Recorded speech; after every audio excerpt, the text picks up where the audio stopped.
Hello students, welcome back to my channel. कैसे हो आप सब? उम्मीद करती हूँ बेटा सभी अच्छे होंगे और अपना ख्याल भी रख रहे होंगे। तो बेटा आज हम करने जा रहे हैं अपनी वर्कशीट नंबर 31 साइंस सब्जेक्ट की है। बेटा ये 8th क्लास के बच्चों के लिए है और 5 तारीख की है, ठीक है। जिसमें बेटा हम क्या करेंगे, रिप्रोडक्शन इन एनिमल्स जो है उसके अंदर जो फर्टिलाइजेशन प्रोसेस थी वो 2 तरीके की थी। कौन कौन सी थी?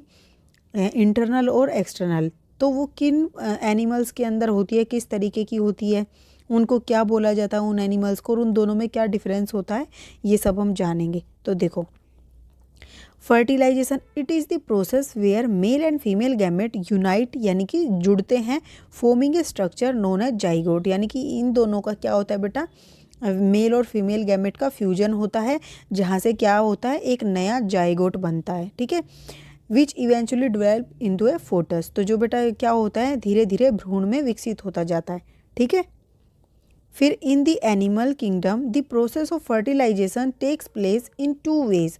तो बेटा जो एनिमल किंगडम है उसके अंदर जो प्रोसेस है फर्टिलाइजेशन की वो टेक प्लेस होती है 2 तरीके से।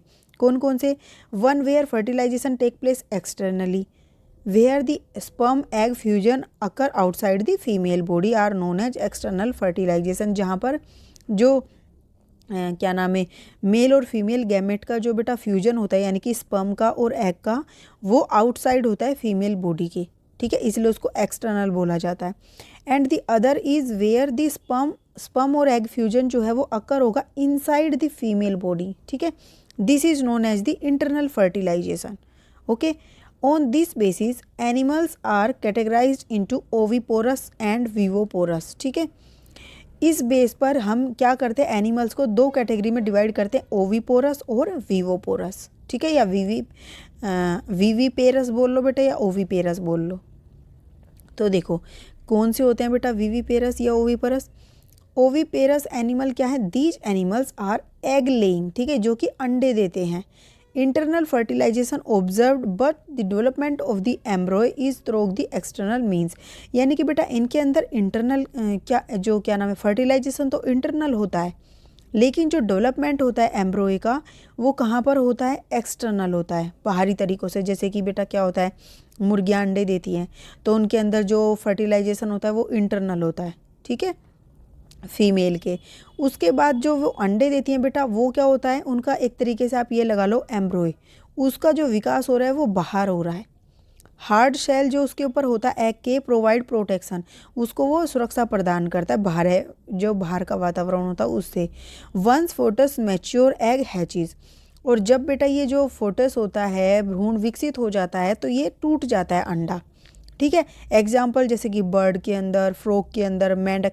अब मेंढक के अंदर तो बेटा आप एक चीज़ ये नोटिस करो, वो क्या करते हैं, उनका जो फर्टिलाइजेशन होता है वो बाहरी होता है, यानी कि वो दोनों ही अंडे दे देते हैं कहाँ पर, क्या नाम है इसमें, जल में, ठीक है, और वहाँ पर उनका क्या होता है, फर्टिलाइजेशन होता है। जबकि बर्ड्स के अंदर क्या होता है बेटा, पहले क्या होता है, इंटरनल फर्टिलाइजेशन होता है और फिर ये इसका जो डेवलपमेंट है वो बाहर होता है, ठीक है।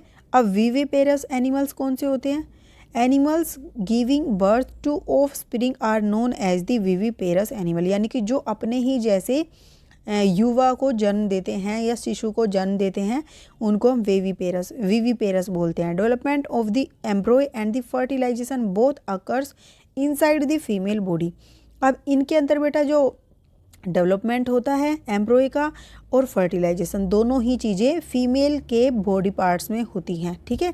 जैसे कि डॉग्स हो गए, कैट हो गए या ह्यूमंस हो गए, इन सभी के अंदर कैसा होता है, फर्टिलाइजेशन इंटरनल, और डेवलपमेंट भी इंटरनल ही होता है, ठीक है। अब यहाँ पर देखो बेटा डिफरेंस क्या है इन दोनों में, डिफरेंस बिटवीन ओविपेरस और विविपेरस। तो क्राइटेरिया जिस बेस पर हम डिफ्रेंशिएट करेंगे, ओविपेरस बेटा मीनिंग ले एग, जो अंडे देते हैं। विविपेरस में give birth to young one, जो कि अपने ही जैसी शिशु को जन्म देते हैं। फर्टिलाइजेशन बेटा बोथ एक्सटर्नल एंड इंटरनल दोनों होता है, जबकि विविपेरस के अंदर इंटरनल होता है, ठीक है। Supply of nutrients to the embryo, और जो सप्लाई होती है न्यूट्रिएंट्स की बेटा एम्ब्रॉय को, वो कैसी होती है, embryo get nutrients from the egg yolk. तो जो ओविपेरस होता है उसमें न्यूट्रिएंट्स उसको एग योक से मिलते हैं, ठीक है। और विविपेरस में embryo gets nutrients from mother, जबकि जो विविपेरस होते हैं जिनमें इंटरनल फर्टिलाइजेशन होता है उनको जो न्यूट्रिएंट्स मिलते हैं वो उसकी माता से मिलते हैं, ठीक है, प्लेसेंटा के थ्रू। फिर चांस ऑफ सर्वाइवल, बेटा चांस जो है इनका कम होता है ओविपेरस का, क्योंकि ये बाहर के वातावरण में रहते हैं जहाँ पर कई बार अंडे जो है टूट जाते हैं, फूट जाते हैं, कोई उठा लेता है, ठीक है, या उनका विकास नहीं हो पाता, उचित टेम्परेचर नहीं मिल पाता उनको। और विविपेरस में more as nourishment and care is provided by the mother, लेकिन जो चांस है सर्वाइवल का विविपेरस का ज़्यादा होता है। क्यों? क्योंकि इनको जो है पूरी फुल प्रोटेक्शन और ये सब प्रोवाइड की जाती है, नरिशमेंट दी जाती है एनिमल्स के थ्रू, ठीक है, जैसे कि आप मनुष्य का एग्जाम्पल ले सकते हो। उसके बाद एग्जाम्पल कौन कौन है बेटा इसके अंदर, जैसे मछलियाँ हो गई, एम्फीबियन यानी कि जैसे मेंढक हो गया बेटा, वो दोनों जगह पर रहता है। एम्फीबियन वो होते हैं जो जल में और ज़मीन दोनों पर रहते हैं, ठीक है, जैसे कि मेंढक हो गया, फ्रॉग, इंसेक्ट, बर्ड और रेप्टाइल्स, ये सब ओविपेरस के उदाहरण हैं। इसमें उदाहरण है बेटा विविपेरस में ह्यूमंस, डॉग्स और एलिफेंट्स, कैट्स, ये सब इसके उदाहरण हैं, ठीक है। अब हम करते question answer. How does embryo of oviparous animal get nutrients, तो बेटा कैसे करते हैं, तो यहाँ से लिखोगे in oviparous embryo gets nutrients from egg yolk, ये लिख दोगे in oviparous embryo gets nutrients from egg yolk, ठीक है। फिर differentiate between oviparous and viviparous animals, तो डिफ्रेंशिएट करने को बोला गया है बेटा। तो यहाँ पर देखो ओविपेरस और विविपेरस, ओविपेरस में क्या होता है, अंडे देते हैं, ये give birth to young ones, तो ये अपने जैसे, तो ये सारे आप क्या करोगे, यहाँ से लेकर ये सारे अपने लिख लोगे, इनको याद भी कर लोगे, इम्पोर्टेंट भी है, ठीक है। उसके बाद आपका नेक्स्ट क्वेश्चन क्या है बेटा, classify the following animals as oviparous and viviparous, तो देखो ओविपेरस कौन से होंगे बेटा, जो अंडे देते हैं यानी कि इंसेक्ट्स हो गए और फिश हो गई, ठीक है, और विविपेरस कौन हो गए बेटा, टाइगर्स हो गए और ह्यूमंस, ये हमारे क्या हैं विविपेरस, ठीक है। तो मैं आपको बताती हूँ ये विविपोरस हो गए, विविपेरस, और ये दोनों क्या हैं ओविपोरस, ठीक है। आप इनको लिख दोगे कि भाई ये और ये ओविपोरस है, ऐसे इनके नाम लिख के ये लिख दोगे विविपोरस है, ठीक है। तो ये थी बेटा आपकी आज की वर्कशीट, उम्मीद करती हूँ आपको अच्छे से समझ आई होगी। फिर भी कोई डाउट हो तो कमेंट बॉक्स में पूछ लेना। इस वीडियो में इतना ही, अपना नेक्स्ट टॉपिक जो हम अपनी नेक्स्ट वीडियो में करेंगे, तब तक के लिए ऐसे हंसते रहिए, मुस्कुराते रहिए, पढ़ते रहिए और आगे बढ़ते रहिए। Thank you.